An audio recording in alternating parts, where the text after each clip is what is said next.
We're so glad you've joined us today, so welcome to Cibola Treasures. I'm Barbara Wesley, your host.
Big Brothers Big Sisters is featured for this edition.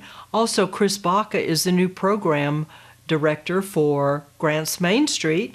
And then Good Samaritan also has a new director, plus the activities director joined her. And then the Animal Care Center is featured as well. Remember, all of these programs are brought to you by 7 cities, so stay tuned. Riverside Auto Diesel is the place to go for everything mechanical. Bicycles, motorcycles, RVs, cars, and semis too. Car a little sluggish? Riverside Auto Diesel can fix you up with routine oil changes and a tune-up. Then your car or truck will have superb engine performance. Tires for every truck or car are available at Riverside Auto Diesel. You'll experience the difference with the right tire for your vehicle. Transmissions need routine service. Don't get caught in the middle of nowhere with a transmission failure. A cool car is a pleasure to drive when the weather is not. An air conditioner leak can be repaired and you're off to an enjoyable summer. When your car breaks down or you have an unfortunate accident, Riverside Auto Diesel has road service and towing 24 hours a day, 7 days a week. Friendly, knowledgeable, ASE certified mechanics. Riverside Auto Diesel is New Mexico state approved. For all of your mechanical and automotive needs, see Keith Ford at Riverside Auto Diesel, located at 1433 East Old Historic Route 66. Call 287-3543 or 290-7459. Welcome to this segment of Cibola Treasures. In our studio is a young man that many of you know, but I have not known in the past, and that's Chris Baca. Chris, would you tell our audience what your role is now with in our community? My name's Christopher Baca. I am the new executive director at the Grants Main Street project. I've just started the position and I'm learning the specifics of what's expected of me. Meeting people, meeting with local business owners, attending meetings. So I do have kind of a full workload right off the bat. Right. Well, one of the challenges I think you face is that we have a population of approximately 10,000 people. I'm going to say probably 4,000 of those are adults. So you've got 4,000 people that are wanting to tell you the direction that Grants Main Street needs to be moving toward. Yeah, it can be a little bit overwhelming. Every time I meet up with somebody, they have an idea, and I try to take notes as much as I can, but it's I'm one person, and there's a lot of responsibility that comes along with it. Well, there truly is. Now, the national organization, the National Main Street, oversees the state Main Street programs, and then the state Main Street program is the one that has been involved with Grants Main Street for, I think, 20 years. It's been a long time. Okay. I could be off on the years, but it seems like that's been my take on how long Grants Main Street has been involved in the community. Now, there are some things that come down from national to the state to the local, and there are 4 elements that they require of each Main Street program. You want to address those? Yeah, so that would be the 4 points I think that you're referring to. Those are economic vitality, design, organization, and promotion. And those 4 points are supposed to tie together in order to help increase the economic value of downtown Grants. Okay. So when we look at economic vitality, what do you believe is the driving force for economic vitality? I think it's different in every location. Here in Grants, what we have is a lot of great recreation opportunities. We live at the base of this 3 million-year-old volcano, and there's a lot of great hiking, and I happen to do a lot of mountain biking up there. We have the Zuni Mountains, which are west of Grants.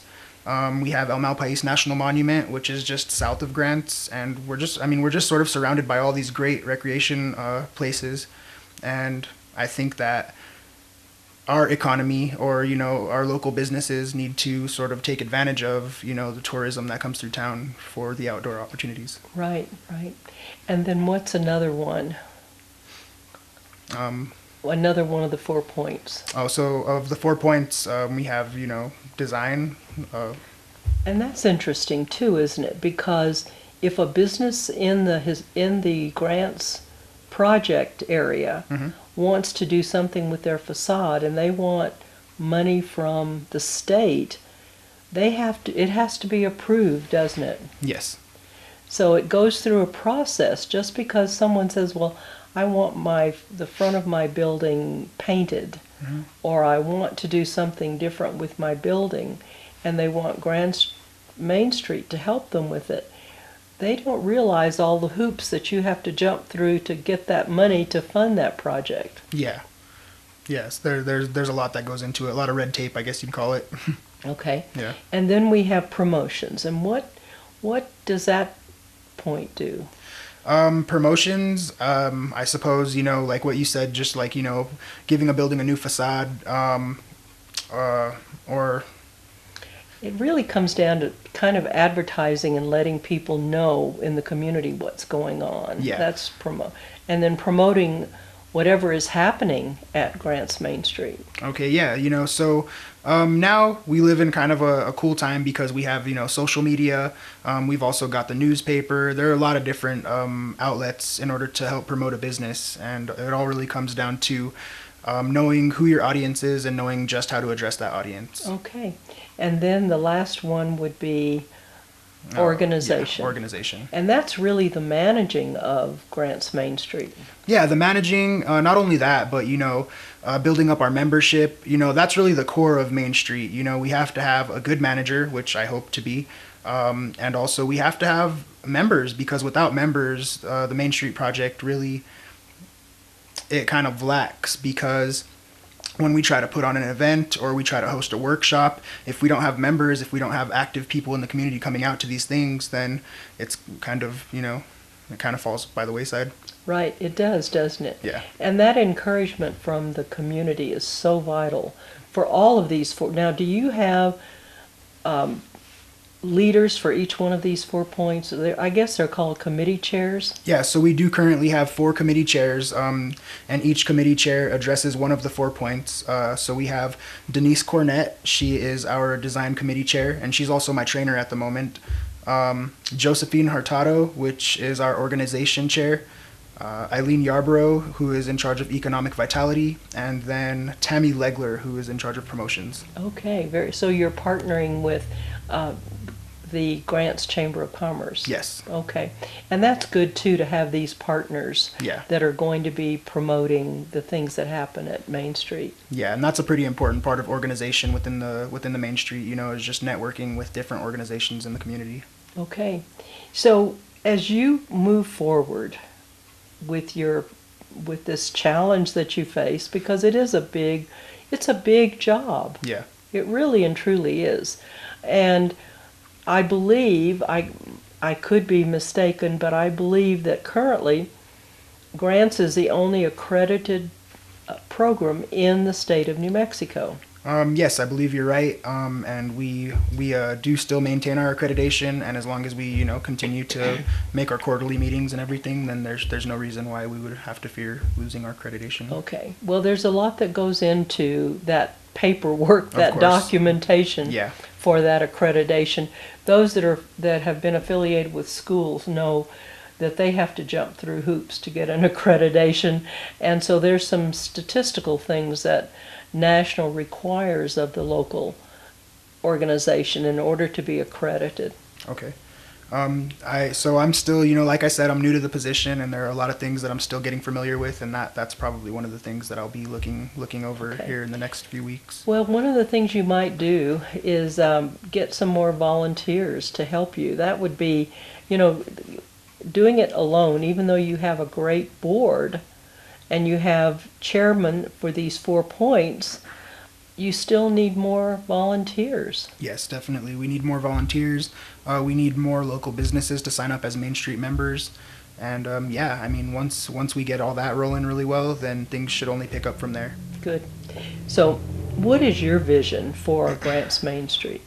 So earlier I mentioned, just that Grants is we have a lot of really great outdoor opportunities.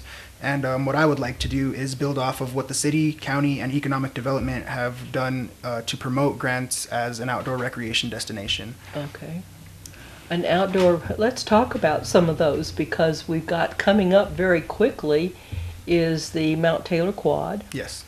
And that's President's Weekend in February. Mm-hmm. So that's one event. And what else is Main Street involved in? So I don't know if in the past Main Street has been involved with the Mount Taylor 50K, but I did volunteer for that event, and I hope to encourage, my board members and others in the community to get out and volunteer for these events. Okay. And then you've got the Christmas light parade. We've got a Veterans Day event coming up this Saturday. We've got the Holiday Light Parade, which is, I think, the second weekend in December. Over the summer we will be putting on the 7 Trails of Gold event, which is an outdoor festival, and that's something that I really look forward to. Well, I'm told that this geocaching, and people here may be new to that term, but I can remember when Mike Leach taught a class at the college on using a GPS to find things. Yeah, I took a few of Mike Leach's classes. So geocaching, it's a pretty fun thing. So you use a GPS unit to find your way to a specific point on a map, I think, what we have right now primarily are like books where you'll sign your name, and you kind of leave your mark. And well, I understand people come from all over the world. People have come from all points of the globe to come to Grants for this geocaching. Yeah, it's pretty popular. Even though the weekend is gone, they're still coming in. Yeah. And I found a very interesting site. I had been wanting to go to the Lime Kiln Canyon and was able to go there. I was amazed because the people that discovered that lime there and the process that they went through to enhance it so that it could be made into cement. Mm-hmm. This was about 100 years ago, or a little more than 100 years ago. Yeah. And it's not easy to get to. I mean, they did all this work, and then they hauled it all out, and, they mined the quarry. All of these things went into making it happen. And we have such a rich history here that imparting that on to other people that are coming through it, I think, will want more people to come to Grants. Definitely, yeah. We have a lot of historic sites. Grants is historically a mining community. We recently, actually, the Zuni Mountains Trail Project was approved, and with that, there's going to be a trail that will lead you out to Lime Kiln. It'll make the place a lot more easily accessible. And I'm just hoping that along with those trails comes, the recreation industry will follow. That's right. Yeah. I'm going to say this has probably been more than 15 years ago. Someone said what we needed in Grants was a bike shop. Yeah. And with the trail going through the Zuni Mountains, because it's going to be a hiking trail, a biking trail, an equestrian trail. Mm-hmm. And we don't have anyone in town that can service bikes. Right. So that would be another great industry to establish here in our community. Yeah, definitely. I mean, locally, it would be great if we had a bike shop. I'm an outdoor enthusiast, or, primarily I'm a mountain biker. And in order for me to have my bike serviced or get new parts, I have to go all the way to Albuquerque or Gallup. But yeah, having an outdoor recreation shop, a bicycle shop, anything like that would greatly benefit our community. Right. And then, Gallup has really gotten on the bandwagon with their biking events. Yeah. And not only do theirs go into the Zuni Mountains, but then they have some down in Gallup. Mm-hmm. And so people go there just to do the biking. Oh, yeah. Yeah, it's definitely a tourism spot. And you have too, haven't yeah, you? Yeah. I've been out to a couple of races in Gallup, and it's wonderful. I love riding my bike out there. Right, you do. So what do you see as the future of Grants Main Street? Now, I've thrown that at you, and you probably haven't had a lot of time to think about it, but what do you see as the future of Grants Main Street? Well, it's tough to say at this point. Everybody has a lot of ideas. The board members have a lot of ideas, but I really feel that we should embrace what we have. As far as outdoor opportunities. Of course, we need to help our businesses thrive, our community. But if we can attract more tourism, attract more people to come out and hike our trails, I think that's kind of the future for Grants Main Street. And I believe that's really critical as well. And what has been done down at the city hall with the Route 66 drive-through. Yes. And then the caboose coming in. I see people there taking pictures all the time. Yeah, we can't forget Route 66. I mean, that's definitely a big factor that brings people into our community. It's pretty cool what they've done over by City Hall, that little arch. It's pretty cool. I see people taking pictures there every day. So yeah, it's a fun thing. Right. We just need, I think, and I told you had 4,000 bosses here in town with ideas. Yeah. But I think that if we can get our property owners to really enhance their facades and make their buildings more attractive. We've got 2 coffee shops coming in, I believe, and that's going to be great because then tourists can go and have a cup of coffee. One's going to serve donuts, I believe. Yeah. And so with that, that's going to make it comfortable for people to come without saying, well, where do I go to get a cup of coffee? Yeah, and having those shops on Main Street is going to be a really cool thing.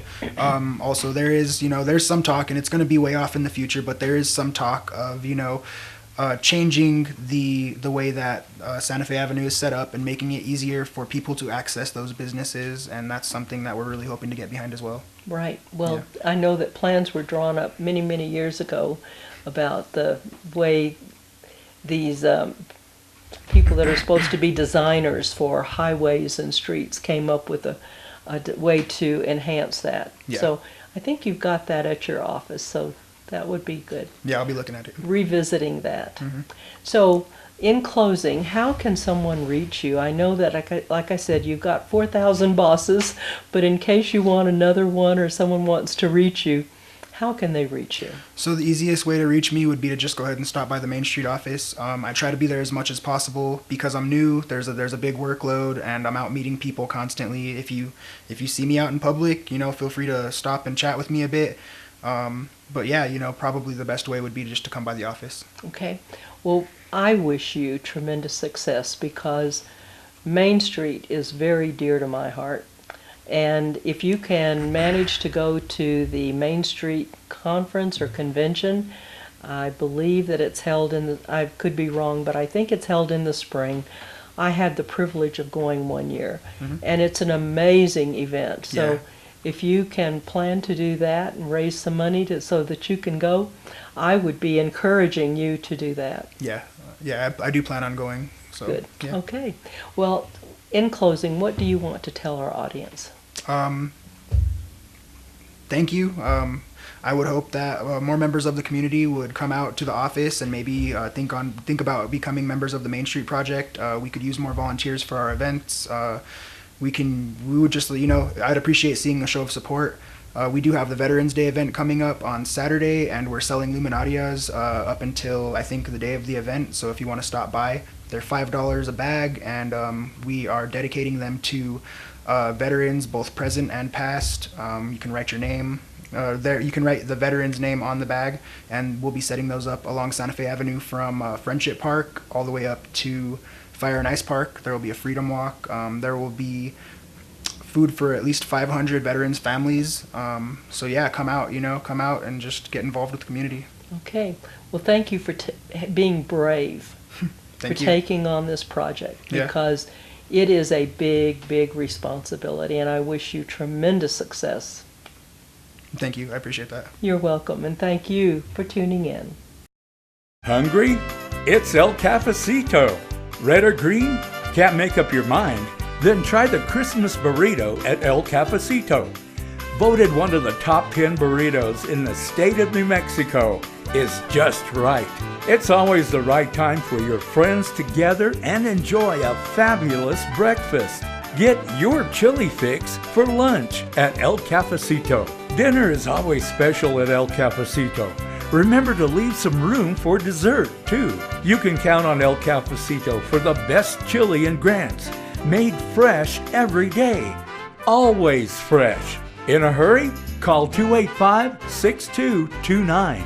The drive-up window will have your order in a jiffy. Make your business meeting, banquet, reception, and special occasion a success. El Cafecito has the perfect venue. Utilize the state-of-the-art electronics to create a professional presentation. El Cafecito is famous for the best New Mexican food in Grants and their friendly, fast service. El Cafecito, serving the Grants community for over 30 years. Located at 820 East Santa Fe Avenue. Welcome back to this edition of Cibola Treasures. In our studio today are two people that are visiting us, but they have an important message. I'd like to introduce you to Sarah Piano and Courtney Bitsui. Yes. And they are here with a special project that is going to make a tremendous change in our community. So Sarah, why don't you tell us what your role is and what you do and what this organization does? Sure. So thanks, Barbara, first of all, for having us. I'm the regional director for Big Brothers Big Sisters, which is a youth mentoring program. It's actually a nationwide program that's over 100 years old, and we have been working in Gallup and the McKinley County area for a little over 9 years now. And our main goal is to provide positive role models for kids. So kids who are looking to have an extra person in their life to talk to look up to spend time just doing fun or educational activities. And it's really important for kids to have someone extra in their life to spend time with as a role model. So we actually, pretty much a couple months ago in the summer, we took over the Grants Cibola area. So we are now coming to the Grants community to bring this program here. So we're very new, but we're very excited, and we're hoping that we're going to grow this program in Grants and really develop a lot of community partners. I think that there's a confusion about what mentoring really is. So when you describe mentoring, tell our audience what that means to a youngster. Yeah, absolutely. So when you become a mentor, you do have to be 18 years of age or older, and we provide background checks on all of our mentors. And then the mentor is matched with a child that has similar interests to them. So if you both love to go hiking or play a sport, or you love to bake cookies or do arts and crafts, then that mentor and that child, it's a volunteer in the community, get paired up together, and we ask them to spend 2 to 4 times a month together hanging out. So, that can be a variety of activities. It has to be safe, nothing like skydiving or bungee jumping, but, safe activities. It could be hiking, it could be playing at the park, going to the children's library, working on a project together. So there's a lot of different activities that they could do, and it just gives kids someone extra in their life that they can talk to, they can look up to have a role model. And, a lot of the kids in our program, they're great kids, but sometimes they just need that extra person, which truthfully, I think we all need that person in their life, right? We all need a role model to look up to, so. Okay. Now, Courtney, what is your role with Big Brothers Big Sisters? So I'm on the board with Big Brothers and Big Sisters in Gallup, New Mexico. My role is to fundraise. What is my role, actually? I don't know what to say. Fundraise. You do all social media. Social media. So that's a confusing topic too. Is that what does social media mean to you, and how does that impact Big Brothers Big Sisters? So social media is basically the internet, utilizing Facebook, Instagram, Twitter, but we do have a Facebook page, and what our goal is to get the word out to everyone online, whether it's in Gallup, Grants, other communities. I'm so nervous, I'm sorry. It's okay, you're fine. Yeah, I wasn't prepared for this at all. That's okay. So with your social media, just tell the audience a little bit about, what you've been doing, what kind of posts you post, just to let people know. We post about, we have a hashtag Mentor Monday. We shout out a mentor that we have that's in the program, what they do with their little, what they enjoy, spend time doing with their little. For example, we had, I'm so sorry. I'm really nervous. Well, actually, I'm drawing a blank. So. Actually, so the board is responsible for a lot of fundraising. We do 2 major fundraising events throughout the year, and then we also help recruit mentors and kids into the program. So Great. That's what the board is responsible for. And then, Courtney actually is really good at social media, and so she started our Facebook page. She puts posts about, the matches, so people can see pictures. People always are going to relate better when they can see, 2 people, and they're like, oh, I know that person, or that's my auntie. They love that. Mm-hmm. So she posts a lot of just, now with the younger generations, social media is really popular. So we want to do both. We don't want all social media, but we really want to attract younger generations. And by utilizing social media, it's really helpful. Sure, yeah. Right. Well, in the community where my children grew up, we had a Boys and Girls Club. After school, there were activities at a Boys and Girls Club. And my children had so many other activities going on that they rarely would go because so busy. They didn't need to, they were, I guess I kept them so busy that they didn't. But, our church had a type of mentoring program. Oh, okay. And I look at the things that influenced my children were some of the leaders in our church that did a mentoring type. My daughters competed in 4-H, but it was the women of the church that taught them how to sew. Oh, yeah. And so they would, won ribbons on the things that they had sewn. And so there can be a mentoring program that really takes someone by the hand and guides them. Mm-hmm. When we come to business and mentoring, usually that mentor is someone that is concerned about their career path. Mm-hmm. And so if we take that and translate that down to our youth and the person that's their mentor, that means that person is concerned about their future, not just where they are this minute, but where are they going in the future? Yeah, absolutely. Right. Yeah, and I think mentoring, it can come in all forms, and I think mentoring is so powerful. There's been a lot of studies done that shows that just having one person in your life to be a role model is so helpful. And it actually, with our program, they've shown that, kids get along better with their parents, they're doing better in school, there's less truancy at the schools, they're not getting into drugs and alcohol as much. So having a one person in your life to make a difference, it makes a huge difference, just that one person. So, it does. It truly does.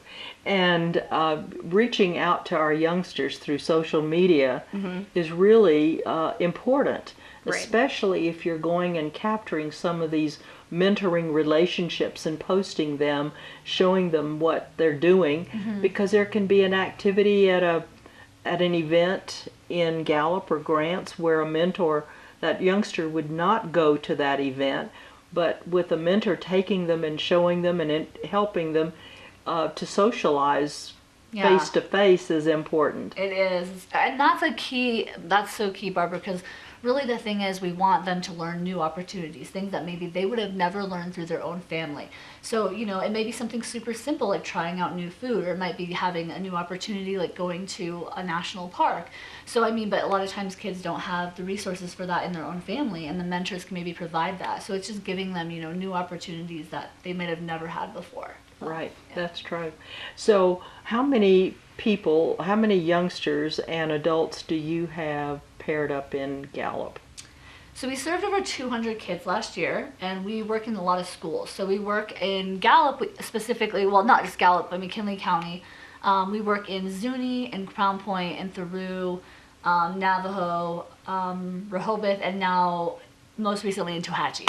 So we're working a lot in the rural schools.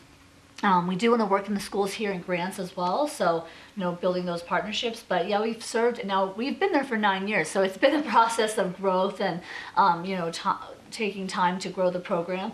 But yeah, we've served a lot of kids in Gallup, so the hope is that we also serve kids here, in the Grants community. But in order for us to do that, we need people to become mentors, and that's really why we're here. Is there are a lot of kids in need in this community for positive role models, but if people don't come and step up and agree to be volunteers as mentors, then there's no way the program can exist. Because Right, that's right. And I've heard adults say, well, I've raised my children, I'm not going to raise another. Well, it's not that at all, is it? No. The thing is, all these kids have families, so it's not like you're even, it's a lot of people think, oh, it's fostering, but it's not even fostering. You're taking the time just to mentor a child a couple times a month. They go back home, they don't stay with you. So it's not like you're raising them, you're just giving them an extra person in their life to talk to. Because sometimes even if you have 2 parents or you have a good family structure, you just want somebody else to talk to about life issues, Sure. So, Right, yeah. right. So if someone wanted to learn to make a pumpkin pie, that person that's great at pies could be a mentor to Absolutely. a youngster. Absolutely. And that could be, and normally you want to pair a woman with a girl and a man with a boy. Right, we always do gender matching. It's just easier. We can actually match women with boys, but we typically don't, because the boys usually, they don't have any male role model in their life, so they want a guy to hang out with and do guy stuff. So when we suggest another female, they're like, oh, I already live with my mom and my auntie and my grandma. So then as a result, we definitely do gender to gender matching. Yeah. Right, okay. Yeah, and I think if there is someone that wants to bake pies and wants to teach their little, they should also invite me to be their taste tester and taste all their pies. Well, I think I'm going to be first in line for that. So we'd have to compete. You have to compete in taste testing, yeah. Right, to see who could do the taste testing the best. But now, how long have you served on the board, Courtney? Since May of this year. So you're new to the board? Yes. Okay. I enjoy it. So what brought you to Big Brothers Big Sisters? Well, Sarah. To be honest, Sarah. She asked to do a Bowl for Kids' Sake team, and I did. And then we raised money, and slowly she reeled me in. I said, hey, you should be on the board. Okay. Is that how it went? So you were a volunteer first? Yes. Okay, very good. Bowl for Kids' Sake is one of our major fundraising events. So, the company she's working for were involved, and she was basically the lead person. And she sells herself short because she actually raised a lot of money. She was our top individual fundraiser. So, when someone raises that much money for your organization, you think, well, maybe we should start using you on a bigger level, and that you could connect. She does have a lot of connections with people, and that was a big thing with, wanting her to be on the board. So, but Right. we did not ask her when she joined the board if she would be willing to do TV interviews. No, so this now, is so she new. might quit the board after this. I walked into this. No, just kidding. No, just All kidding. right. Okay. So what are you looking for in grants as we move forward with Big Brothers Big Sisters? What is your goal? Yeah, so overall right now we really want awareness. Just general awareness. A lot of people are not aware of the program, or they're not aware that it's in grants. So we really want people, just general awareness, talking to people, letting people know that, hey, we are here, this is the contact. We want people to know who we are, and that we're trying to bring this program here. So that's number one, awareness. And then number two, obviously, would be finding mentors. We want to serve kids. Our program is set up to be a one-to-one youth mentoring program. And I know that there's plenty of kids. I've talked to community members, and they've said there's a need. We could find you lots of kids. I'm working with the school district, but without, like I said earlier, without the mentors, that can't happen. So, hopefully the awareness will then bring in people to be mentors. And the cool thing about being a mentor is you can be any age over 18. So, we had a mentor who was in her 70s before, and a lot of people think, oh, I have to be like in my 20s or 30s. That's not true at all. We have a lot of variety in age in Gallup of our mentors. Also, some people get nervous and think, oh, I'm not qualified, or I don't know, and it's like, no, you don't have to have any specific qualification other than just that willingness, and then of course to pass a background check. And then the other kind of misconception is time. People feel like they just don't have the time, and that's probably the biggest one. But it just takes a little bit of time, a couple times a month for a few hours, just to make this lifelong friendship and impact on someone's life. So to me, it's worth it. I'm actually a big sister myself, and I love it. And it's something that I feel it's really valuable, and it's fun, and when you think of volunteering, sometimes you think, oh, I don't want to volunteer, but this is the fun volunteering. Well, I have said for years, having worked with volunteer organizations, a volunteering community is a strong community. Absolutely. Because when you have people that care about what's going on in their community, it strengthens every other aspect of that community.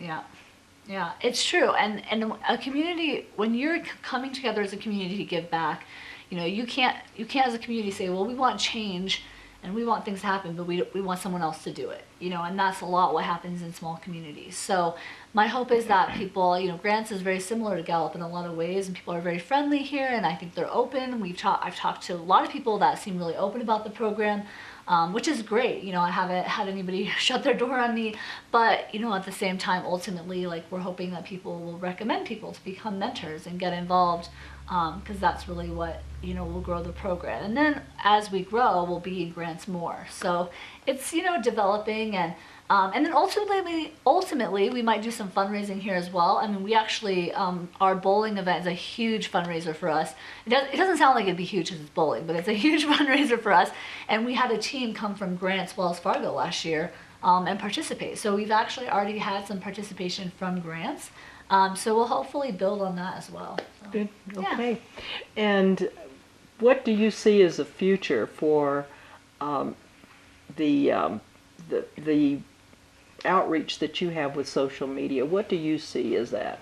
I see that as a huge piece of tool for us, reaching people who don't know that Big Brothers Big Sisters exist here in Grants as well as in Gallup. We get confused a lot with Boys and Girls Clubs. Club. I was going to say Big Brothers Big Sisters, yeah. Boys and Girls Clubs. They don't know what the difference is, and they think we do the same thing. But when they see the posts that people are tagged in, their friends are tagged in, or they know someone around town that, oh hey, I've seen you at Big Brothers Big Sisters volunteering your time. Do you like it? Do you enjoy it? That's the outreach that we want to get to. Okay, very Getting good. the word out.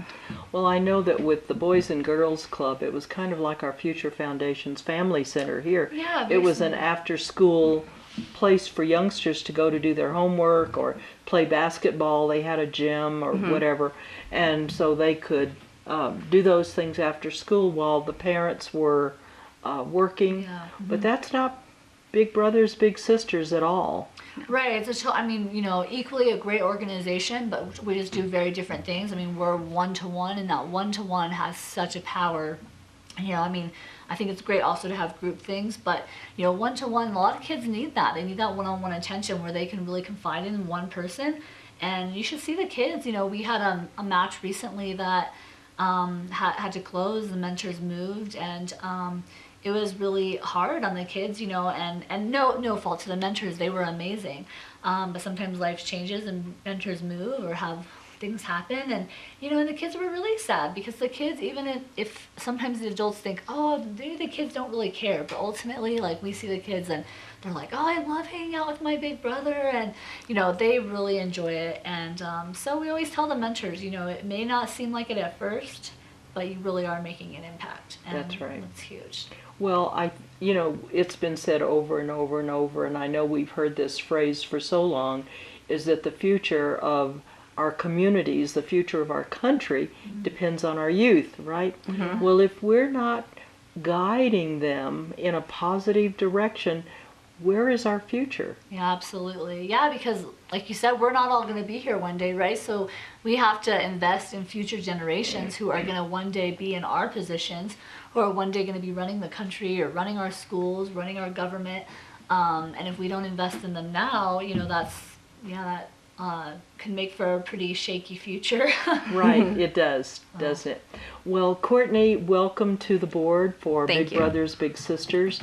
And keep in mind that that you will be able to see this on our website once it goes on. So that's something that we provide to the public. So even though you're not in Grants, that you live in Gallup, you can see this happening. Okay? That's great. And we'll put a link, once we find it, we can probably put a link on our Facebook page as well so people can see it. Wonderful. Super. Okay, we want to thank you for tuning in to this edition of Cibola Treasures. Warrior Pegboard will transform your workshop or garage to a clean, uncluttered space. Warrior Pegboard is the strongest pegboard in the world. Holds up to 2,500 pounds on a single panel. The hooks will not fall out. What you will need: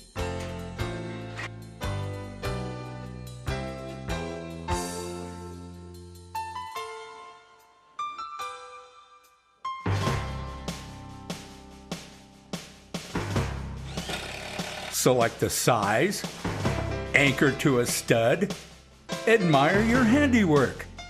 Warrior Pegboard's strong, sparkling appearance was designed by a veteran.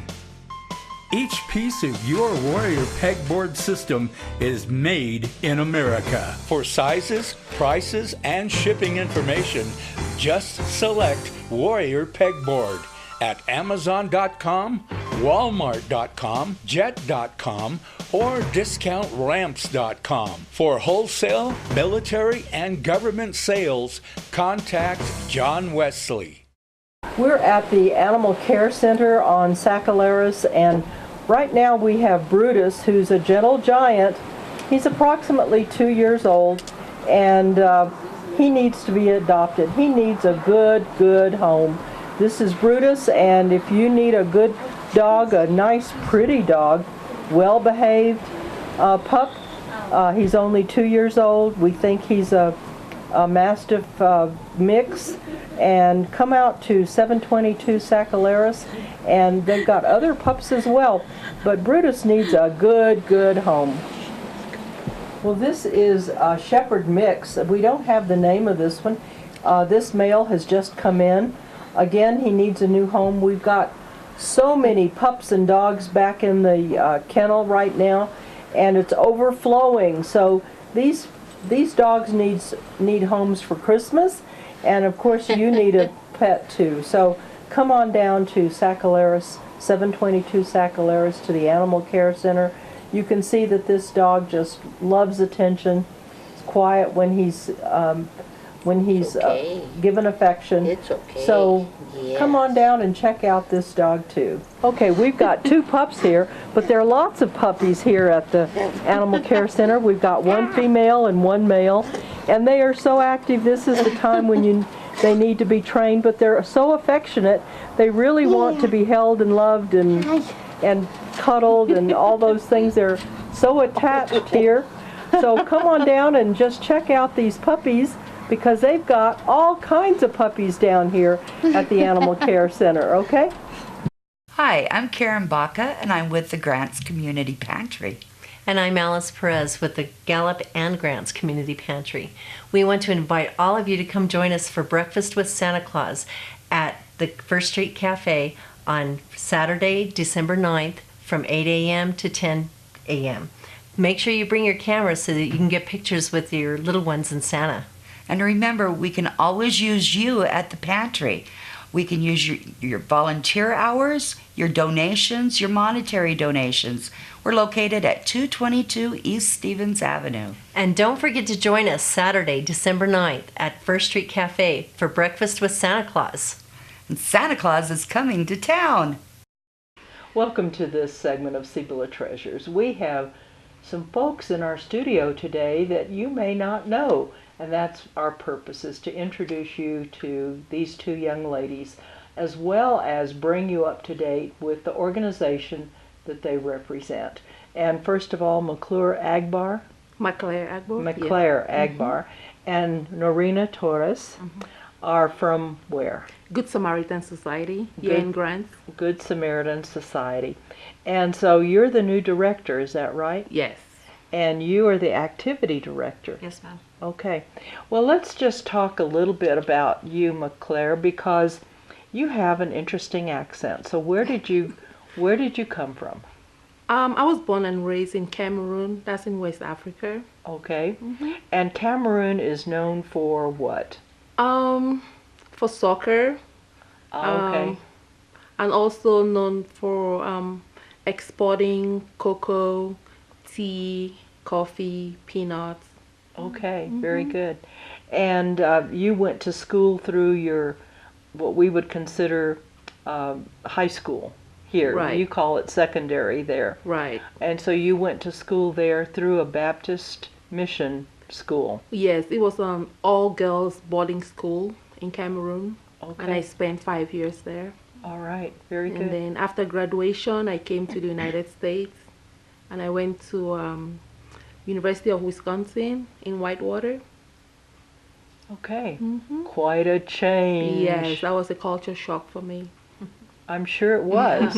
I'm sure it was because you came from a community that was agricultural, yet it had really hot weather, and then you go up to Wisconsin and you got those dreary cold winters where you don't see sunshine for Right. weeks on end.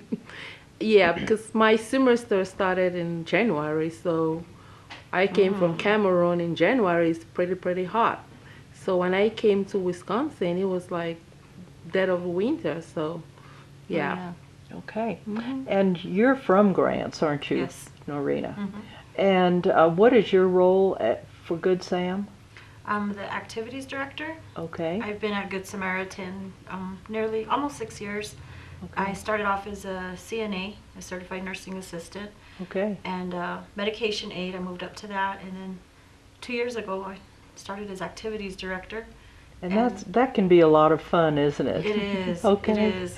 I've been there when they've been doing activities, so I know some of the things you do. Yeah. Now, what is going on at Good Sam? We were without a director for how long? Several months. You're right. About Yeah. 4 months. 4 months? Okay. And so you've come on board, and I guess you're just turning the world upside down, McClare. I guess so. It's exciting. I love challenges. I started at Good Sam in Grants in July. Before then, I was at Good Sam in Liberal, Kansas. That's in Western Kansas, for almost 3 years as the administrator there. And then the opportunity came up in Grants, and I was like, I'll go. I mean, it's just an opportunity for growth. It's a much larger facility than the one I was in Liberal. I love the Southwest. I have some family members in Arizona, so that was a great opportunity for me to be closer to them. I just love this community. It's a very nice, welcoming, and everybody has been so supportive and stopping by and saying hello. I mean, they just make me feel right at home. Well, you know, we have various cultures in our community. And when we look back at what's happening in the world, they should take Grants as an example, Cibola County as an example of living in harmony with one another. That's when there are right. diverse cultures. In fact, we promote the diverse cultures, right? Right. We don't exclude someone from Hungary or England or wherever. Right. And we've got, you know, all our native villages, and we've got our Hispanic villages, and then we've got those Anglos that came in. And so there's been that, I think it's more like we need each other. Right. We need each other. And I look at how those Spanish that came into the Cibola area, if they had not had the support of the Lagunas, they would not have survived. That's true. And so I think that has, and then of course there's intermarriage, right? So there has been a real community here that has been not only the cultures are so diverse, but they've been so supportive of one another. And that's really an example to the world. Right. So I think that you're coming here makes a great contribution. It does. I love to learn about other people's culture and just experience it, and try to learn more about it and try to share my own experiences with my culture. And there are some similarities. I went to one of the feasts, the last one they had in Laguna, Right. and it was just like the African tradition, where how they dance and yeah. So there were some similarities there. I have often said there's more for mankind. Have more in common than we have things that are not in common. Right. And if we focus on those things that we have in common, then we're going to let those other things just go by the wayside. That's true. So- We're all just one. Right, we are, aren't we? Yes. Now, what's happening at Good Sam? Oh my God, lots of things, lots of good things. Okay, well, tell us. I just open up 2 rooms for post-acute stay. So like patients from the hospital, when they're ready to be discharged from the hospital, but they're not quite ready to go home, they can come to Good Sam for rehab. It's a short-term stay and continue with therapy. We do have all the 3 disciplines of therapy. We have speech, we have physical therapy, and occupational therapy. So the suites are, they have like flat screen TVs in them. They have home-like bedspreads. They do have a little refrigerator, a little dining table. We're getting ready for the baby boomers coming into the nursing home, so we're trying to make it as home-like as possible.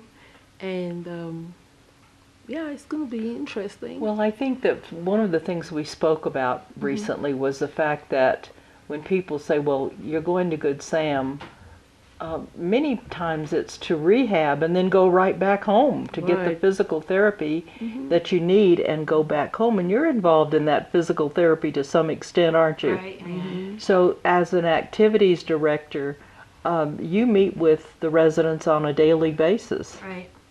And do you have a schedule of something different every day? Yeah, we have a monthly calendar. We try to stick with it, but we also have spontaneous activities. I mean, if we feel like baking a cake, then we'll bake a cake. If sometimes we'll, I don't know. I can't think of anything right now. My mind's Okay. going blank. Arts and crafts. Oh yeah, lots of arts and crafts. Gardening. Gardening. We have a sensory garden we built this summer. We added some pathways, some raised garden beds, and planted some vegetables. And the residents really took a liking to that. They actually showed us how to plant the garden. Right. Their family members brought in plants too, and solar lights. And we also have like wind chimes, bird feeders, hummingbird feeders out there. It's just try to entice all the senses. Well, making it an enjoyable place to be, right? A happy place to be. So besides opening up these suites for those that are needing rehab, what else are you doing? A lot of staff empowerment, engaging with the staff more often. We believe engagement just doesn't happen when they do the survey at the end of the year, but engaging each day. Each day I walk the hallways, I engage with my staff and ask them how they're doing, what challenges they're facing that day, can I be of any help? More resident choices. I'm trying to instill a culture of success and high expectations. And by doing that is recognizing and praising my staff for the work they're doing. It's hard work. It's not an easy job to do. That's right. It is hard work. It is hard work. And I do tell them, I said, I don't think I can be a CNA because you guys work very, very hard. And they just need that encouragement and support. And that's what I'm there for. I'm a leader, but I don't look at myself like somebody who just goes around and tell people what to do, but I try to be part of what they do every day. So it's a team effort. It's a team, yeah. A team effort, right? Okay. And I noticed that once you came I have a business client near you, and they had been talking about the yard was not maintained, and when you got there, everything just cleaned up. Yeah. Right. And we did some painting too. Okay. Painted some hallways and rooms and dining room. Okay. All right. And then you have groups come in, don't you, from the various churches that come in Right. and minister to the residents there. Yeah. One thing we didn't have was a chapel, and since McClare came in, she established a place for a chapel. So now we have our church services in an actual chapel, our Bible studies, rosary, prayer groups. Yeah. Wonderful. Yeah. That's really important too. It is. Right? Because that helps that person that's there connect with their church, and that's Right. important too. Very. Okay. Giving the residents and families and staff the opportunity to, have a quiet moment with God. That's After all, we're a good Samaritan. Our mission is with Christ. In Christ's love, everyone is someone. So right, we try to maintain that. right, and that's a great motto. Yeah. Right, it is. Because we've gotten to the point, I think, even worldwide, where we don't value the human life, and the fact that you do is really important, especially those that are in their later years and they're have challenges themselves, and their families have challenges. Right. Right. It's a big change. That it is a big change, right? So, what would you like to tell our audience as we close out this session? What would you like? Do you have I noticed that when I went, your door was open. Is that common that someone can just walk Excuse in? me. Yes, I do have an open door policy where my office is open to everyone, family, staff, visitors, just everybody. I want, excuse me, I want everybody to know that Good Samaritan is a place where we recognize people for who they are, and we try to achieve and maintain that dignity and show love and compassion to everybody that walks through those doors. Okay. Everybody's welcome. You can stop by and say hello or volunteer and do some activities with the residents. Right. I want it to be a place full of love for our residents. They depend on us, and also for my staff to have fun at work while they do what they do best. Right. Okay. And with activities that keeps them active and their mental focus is great, and that's your job. It's really important. I didn't realize until I was in activities. I always thought the nursing was important, but when I got into activities, it's very important. It gives them purpose. It keeps their minds going, their bodies going. We have to try to keep them active all day so they sleep good at night, and it can be challenging. Right. But we have really good staff, good help, and good volunteers. Right. Well, I've been there when they've been going through exercises and so forth, and that's really, and how some well, let's do this, and can you play this other music? And so I see them having some favorite things that they want to do, right? Okay. Well, I thank you so much for coming and joining us here at Cibola Treasures. And if you're out and about, get down to Good Sam, go see McClare Agbar and Norina Torres. They will welcome you into Good Sam. Also remember that if you know someone that needs rehab, they have a rehab area there too. So you can go and get your rehab at Good Sam before you go home.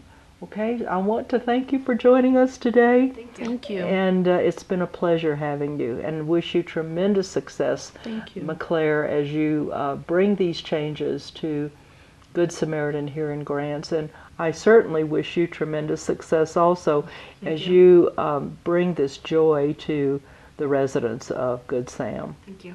You're welcome. Thank you. And thank you for tuning in to this segment of Cibola Treasures. This edition of Cibola Treasures has been brought to you by Seven Cities Productions and Comcast.